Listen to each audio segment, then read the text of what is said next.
Nous ne voulons pas de conflit. Nous prions toujours pour la paix. C'est pour ça qu'on est arrivé à Bembereke. Nous allons jouer notre partition pour la paix dans le pays. La paix pendant et après les élections. Que Dieu nous donne la paix et le développement pour notre pays. Et c'est l'essentiel à retenir du message transmis à la communauté musulmane de Bembereke ce vendredi 27 mars 2026.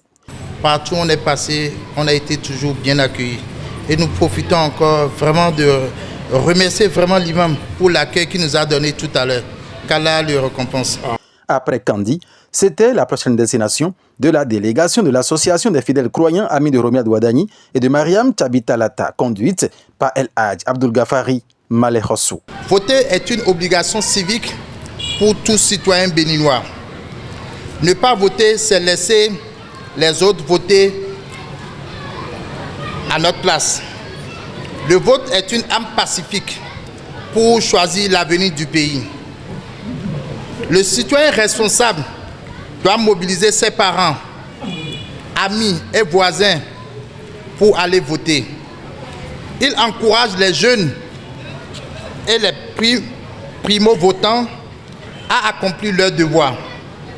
Il agit dans la paix. Il agit pour la paix, la démocratie et le développement. Le jour du vote, lève-toi très tôt pour aller voter. Sortons massivement voter pour que le Bénin trouve encore la paix qu'il a toujours trouvée depuis des années. Le Bénin a besoin de ta voix. Ton vote compte. Voter, c'est aimer son pays. L'association des fidèles croyants, amis de Romiad Wadani et de Mariam Tchabitalata, représentée dans les 77 communes du Bénin, porte un message identique en ce début de campagne. Ghaffari Malekhossou évoque les acquis de la communauté musulmane les 10 dernières années avant de lancer l'appel. Depuis l'arrivée du président Talon, pour les pèlerinages, l'État a toujours subventionné. Et pour que nous ayons encore toujours ces subventions, nous devons sortir massivement pour aller choisir le candidat qui sera là bientôt. Donc je demande à tous les musulmans de sortir massivement le 12 pour aller voter. Nous demandons très respectueusement à tous les fidèles musulmans de continuer à prier pour le chef de l'État, son épouse ainsi que tout son entourage. Nous profitons également de cette occasion pour rappeler que le président Talon a énormément œuvré en faveur de la communauté musulmane du Bénin.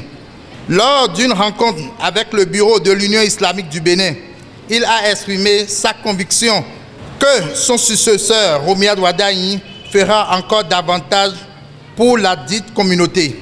Ainsi, à l'approche du 12 avril prochain, l'association des fidèles croyants amis de Romiad Wadani vous invite à mobiliser massivement afin d'accomplir votre devoir civique en votant pour le duo Romiad Wadani et Mariam Tchabitalata. Qu'Allah vous assiste et permette que les élections se déroulent dans la paix, sans violence et dans les meilleures conditions. Et la sensibilisation se poursuit.